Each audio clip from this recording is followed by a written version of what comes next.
Bom dia a todos. Eu fiquei muito feliz quando você se referiu que a gente está numa plateia de maioria branca. Por quê que eu vou dizer isso? E fiquei muito feliz quando você falou da parte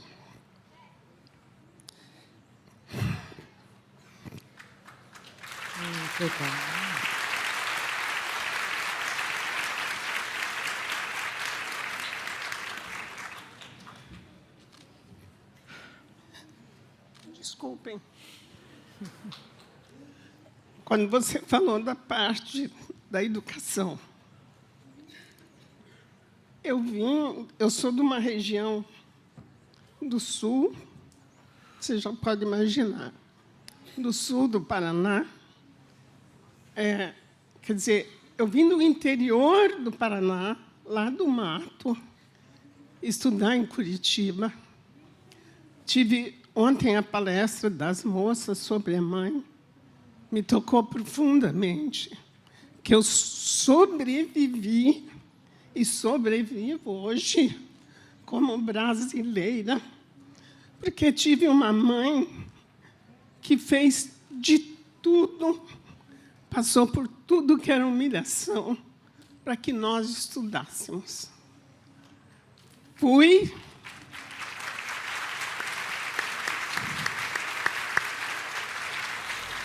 Desculpa que eu estou me estendendo, que é a grande oportunidade da minha vida que os dois e a palestra de ontem me deu para eu poder falar. Fui para um colégio interno aos 5 anos. Ia completar. Porque passavam as freiras, para quem é bem do interior do mato, sabe disso, que tinha um negócio da religião chamado missões.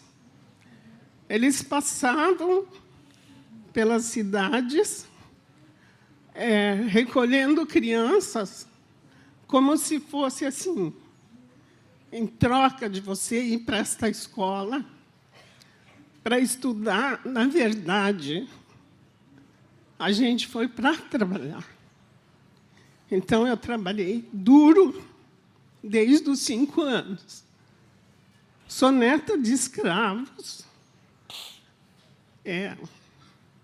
Aparentemente, a gente teve uma libertação que não existe até hoje.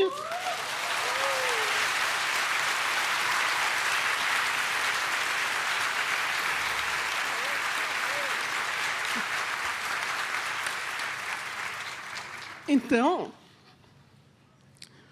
vou ser bem rapidinha. Eu vou contar só uma história que marcou a minha vida. Não vou ser tão rápida assim, porque eu não tenho. Eu vou contar uma história que marcou a minha vida, que dos 6 anos eu senti a diferença. Amadureci aos 6 anos. Que as freiras contavam a seguinte história. Que Jesus, que eu demorei muito para aceitar o tal de Jesus, porque eu era contra tudo e contra quem acreditava também. Então, as freiras contavam a seguinte história, que Jesus, Deus, criou um lago, um rio, e mandou todos tomar banho. Assim, e se banhar na água abençoada daquele maldito rio. Tá? Aí, as pessoas que são brancas é porque eram pessoas trabalhadoras, inteligentes, e chegaram nesse rio, tomaram banho, ficaram brancos. Nós, como negros, somos preguiçosos, e não é verdade, porque esse país vive hoje porque meus antepassados deram condição toda.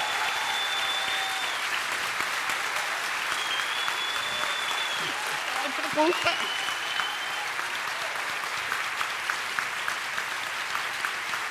Calma, fica.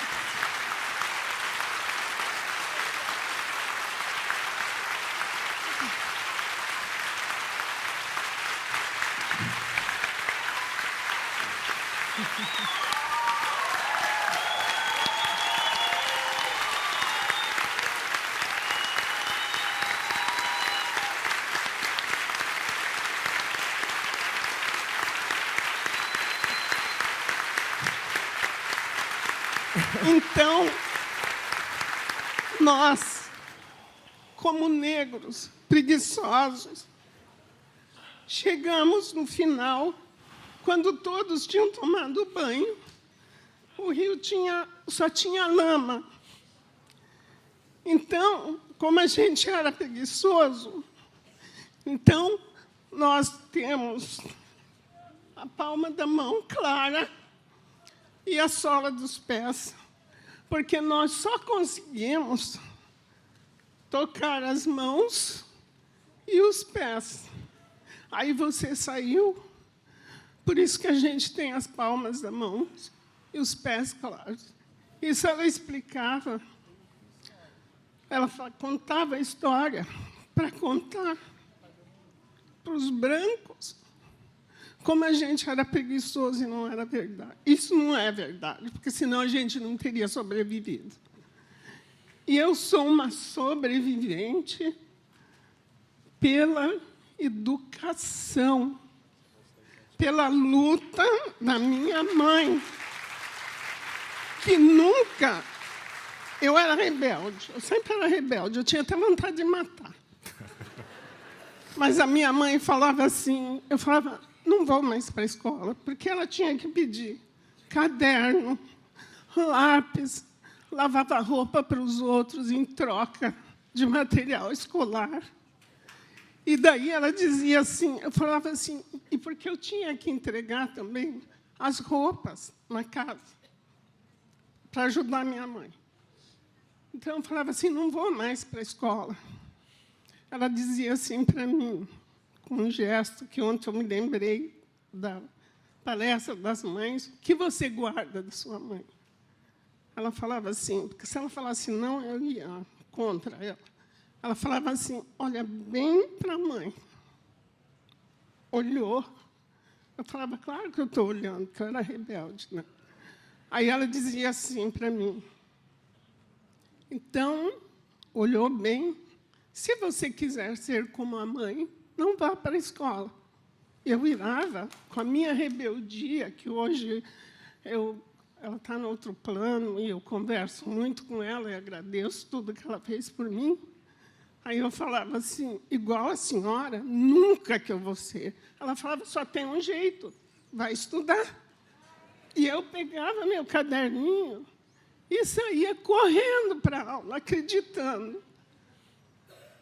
Então, eu acho que a gente, como negro, não é querer ser vítima, porque eu não sou. Eu sou grata à minha mãe. E grata também a algumas, com raras exceções, porque, quando ela falou do racismo, eu falei para a moça aqui do meu lado, eu falei, ela não está falando de Portugal. Ela está falando do Brasil nos dias de hoje. Né? E por que também, para eu vencer, para eu conseguir trabalhar em Curitiba, que todo mundo acha que Curitiba é cidade europeia, de intelectuais, de coisa nenhuma, vai viver em Curitiba como negro e como morador da periferia, para vocês tirarem esse encanto de Curitiba, disso, daquilo. Não é. Na real, não é. Não é. E é tido como uma cidade evoluída porque é europeia, porque é uma cidade europeia. Tem as coisas boas em Curitiba, na realidade tem. Mas os cotistas negros, índios, sofrem o preconceito dentro das universidades e, o mais ainda, em Londrina, que é uma das maiores cidades do norte do Paraná, que tem grandes universidades, os indígenas perderam a bolsa de R$ 400 de ajuda, porque o nosso governador, meu não, o governador do Paraná cortou a bolsa. Então, eu não quero desistir.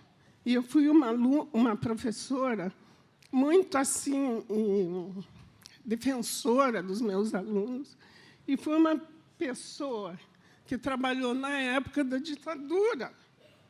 Então, como eu falava com os meus alunos, como eu falava, às vezes, professora, porque eu não quero mais, porque isso, porque eu falava, não. Aí eu contava a minha história para eles, não como miséria, como sofredora. Eu falava como vocês são capazes.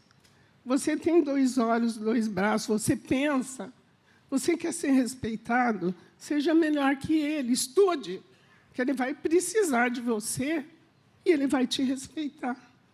E eu era considerada, na minha escola, como subversiva, porque eu passava isso para as crianças. Então, é isso que eu tenho que falar, que a minha história é longa, mas eu, com todo o preconceito, com todas as coisas, venci. Estudo até hoje. Aí as pessoas falam, mas por que você quer? Não, é porque eu quero, é para a minha cabeça. Eu quero raciocinar. Eu quero saber o que eu estou lendo, o que está acontecendo com o meu país, o que está acontecendo comigo. Obrigada.